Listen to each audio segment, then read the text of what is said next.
Oke, saya lanjutkan lagi masih satu rangkaian dengan summary yang sebelumnya. Tapi kali ini kita bakalan ngebahas di Forex. Jadi kita lihat weekly outlook di Forex. Balik lagi di channel ATM Business. All people have their own way to have their own business.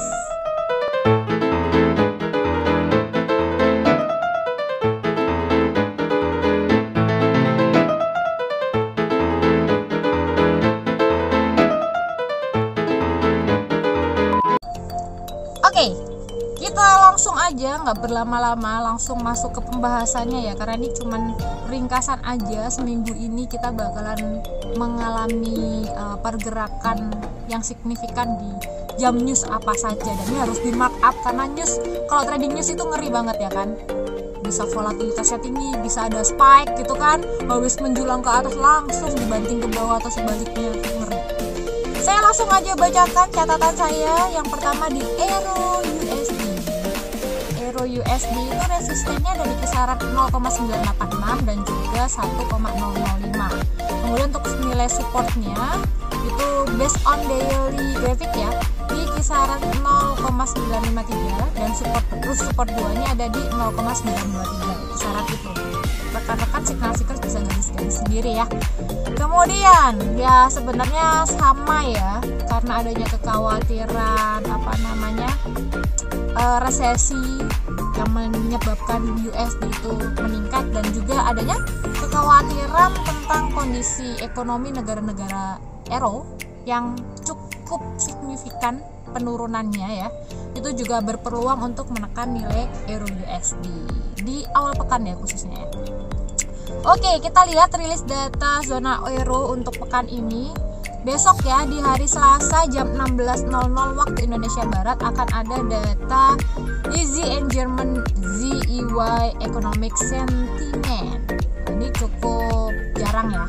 Kemudian di hari Rabu jam 4 sore 16.00 waktu Indonesia Barat akan ada Easy Final CPI. And then di hari Kamis jam 13.00 waktu Indonesia Barat akan ada German PPI, dan Kamis jam 15.00 waktu Indonesia Barat akan ada Easy Current Account.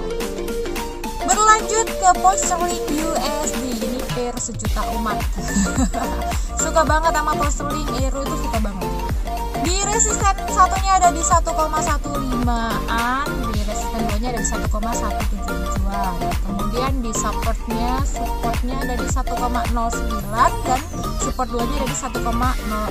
Kisaran itu ya. Dan sebenarnya sama seperti ketakutan lainnya karena ada resesi itu tadi yang meningkatkan nilai dollars. Pound sterling USD juga punya potensi untuk bergerak turun di awal pekan. Apalagi ada after berakhirnya program obligasi ya, pembelian obligasi oleh BOE. Jadi sepertinya nilai pound sterling juga bisa tertekan turun gitu ya, karena adanya pengakhiran program pembelian obligasi Inggris oleh BOE atau Bank of England. Terus ada ekspektasi hawkish juga dari kebijakan The Fed di bulan ini ya. Jadi ya karena hawkish, tahu kan ya.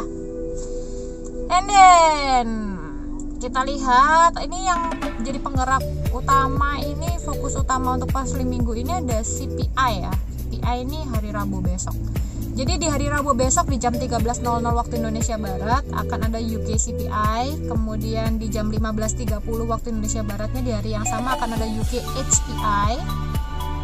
Jadi ada dua data ya. Kemudian di jam 13.00 waktu Indonesia Barat akan ada UK Retail Sales. Itu juga jadi penggerak yang cukup signifikan untuk pound sterling USD.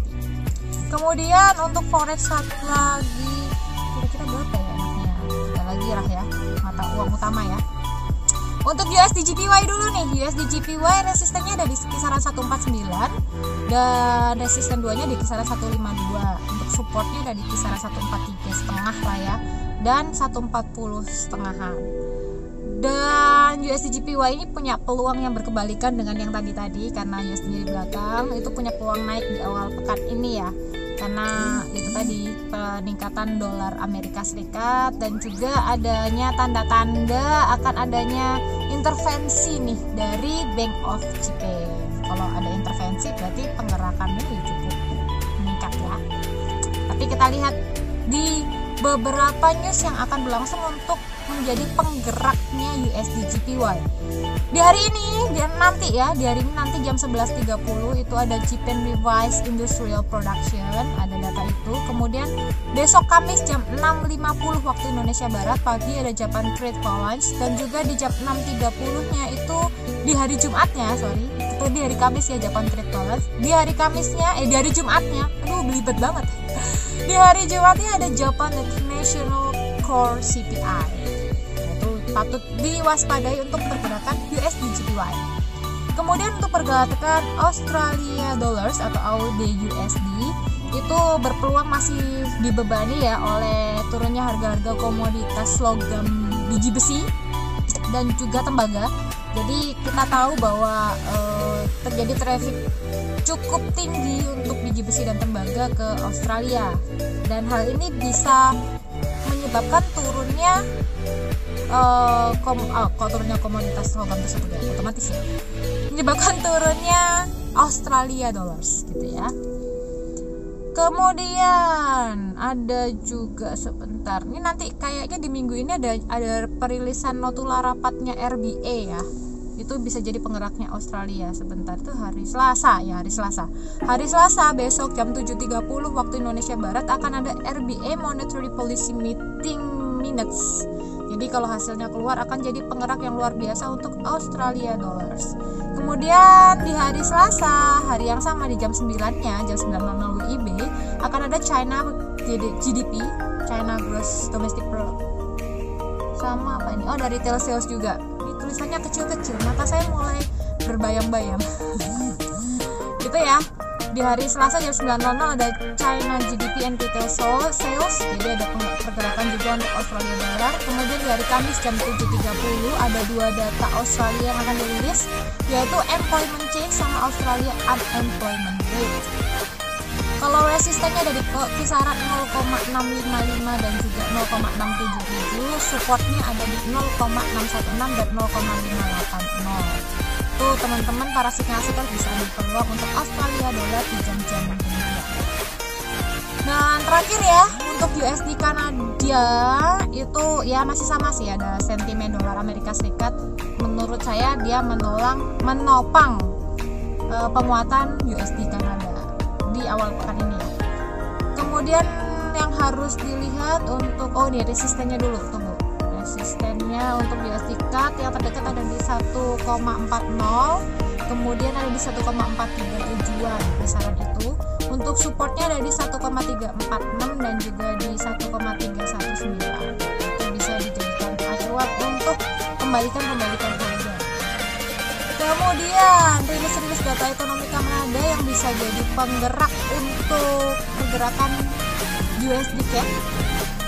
Itu yang pertama, selain ya USD Kanada kan berpengaruh ke minyak juga ya, Kanada kan berpengaruh ke minyak. Selain pergerakan dolar Amerika Serikat dan juga pergerakan harga minyak, itu yang harus kita waspadai adalah tadi ya sebenarnya di hari Senin jam 9.30 waktu Indonesia Barat tadi itu ada Kanada BOC Business Outlook Survey. Saya belum lihat grafiknya pergerakannya sejauh apa, tapi kita juga harus waspada di hari Rabu jam 19.30 waktu Indonesia Barat akan ada Kanada CPI, dan juga di Jumat jam 19.30 WIB ada Kanada Retail Sales. Untuk para trader yang suka trading di USD CAD harus berhati-hati. Oke, itu untuk forex cukup ya. Jadi signal-seekers bisa lihat peluang tradingnya. Yang suka trading di forex jangan mengabaikan news-news yang tadi sudah disebutkan, karena akan ada pergerakan volatilitas harga yang cukup signifikan di situ.